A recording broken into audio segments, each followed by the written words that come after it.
বর্তমান সময়ে ধর্ষণ হচ্ছে, মা বোনেরা আজ কলকাতার সরজমিনে আন্দোলন করছে। কিছুদিন আগে ডক্টর মমিতার সঙ্গে এরকম খারাপ কাজ হলো উত্তরাখণ্ডে।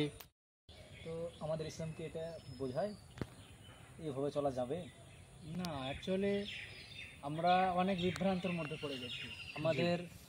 আমরা কোরআনও পড়ছি না, হাদিসও জানছি না, আলেম ওলামাদের সঙ্গও লাভ করছি না, যার কারণে আমাদের সন্তানাদিরা কঠিনভাবে গুনহার দিকে লিপ্ত। যেমন আজ বর্তমান সময়ে ধর্ষণ হচ্ছে, মা বোনেরা আজ কলকাতার সরজমিনে আন্দোলন করছে। কিছুদিন আগে ডক্টর মমিতার সঙ্গে এরকম খারাপ কাজ হলো উত্তরাখণ্ডে। হ্যাঁ, মুসলিম নার্স, তাকে নিয়েও ঠিক এইরকমই ধর্ষণ করা হচ্ছে।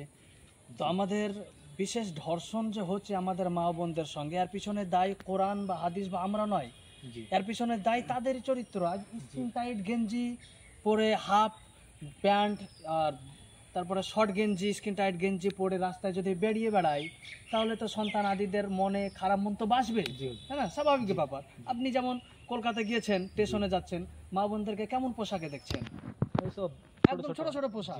তো কোরআনও এই পোশাক পরার অনুমতি দেয় না, হাদিসও এইসব পোশাক পরার অনুমতি দেয় না।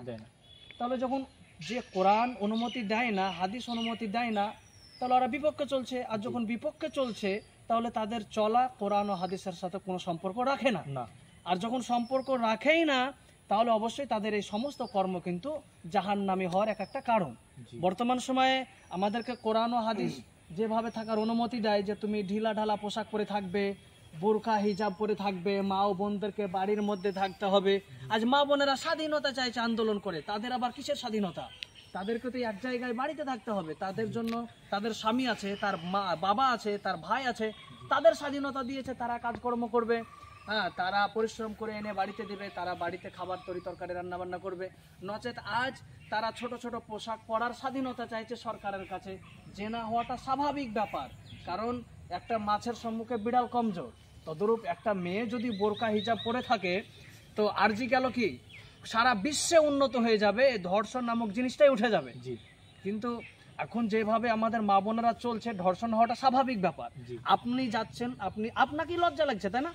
এটা স্বাভাবিক ব্যাপার, কারণ আপনি একটা আলিম ওলামা হাফিজ মানুষ, যখন দেখবেন রাস্তা দিয়ে এরকম ভাবে মানুষ শর্ট গেঞ্জি পরে বেরিয়ে বেড়াচ্ছে, হাফ প্যান্ট পরে, মা বোনেরা যখন আছে, তখন আপনাকেই লজ্জা লাগবে। তো এই লজ্জাটা তাদের মধ্যে থাকা দরকার, তবে আমরা বিভ্রান্ত থেকে বাঁচবো, নচেত কিন্তু বাঁচতে পারবো না। আর কোরআন হাদিস আমাদেরকে যেভাবে থাকার অনুমতি দেয়, যে সবসময়তে পোয়াক পবিত্র পরিষ্কার পরিচ্ছন্ন পোশাক, আর ঢিলা ঢালা পোশাক, কোনো আকর্ষণ থাকবে না, তবেই পৃথিবী থেকে ধর্ষণ উঠবে। নচেত কলকাতাতে কি সারা বিশ্বে যদি আন্দোলন করে, সারা বছর যদি আন্দোলন করে, তবুও একটা গুনহা থেকে দূরে থাকা যাবে না, যতক্ষণ পর্যন্ত এই পার্কে, তারপরে হসপিটালে এই শর্ট পোশাক যতক্ষণ পর্যন্ত না উঠানো হবে। তো আন্দোলন করে কোনো লাভ হবে না, তার পূর্বে আমাদেরকে শর্ট পোশাকগুলো দূর করে দিয়ে ভালো পোশাক পরিধান করা দরকার। আশা করি বোঝাতে পারলাম।